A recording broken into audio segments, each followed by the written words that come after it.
A felicitation program was organized by the Mandai Bazaar Committee at Mandai Market on Wednesday.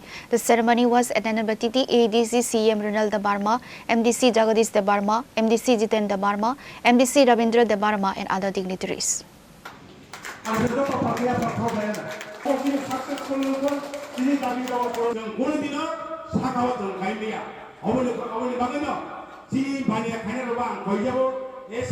The Mandai Bazaar Committee organized a formal felicitation ceremony at the Mandai Market, which commenced with an official inauguration by the invited dignitaries. Speaking at the event, Runiel Debbarma, the CM of the TTAADC, emphasized the need for infrastructure growth, stating that the Mandai Market should be further developed to better serve the region.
The ceremony saw high-profile attendance, including TTAADC Chief Executive Member Runiel Debbarma, alongside MDC Jagadish Debbarma, MDC Jiten Debbarma, MDC Rabindra Debbarma, and MLA Swapna Debbarma. A large gathering of local market traders and vendors also attended the event to engage with the leadership. Pure Report, Chini Khorang.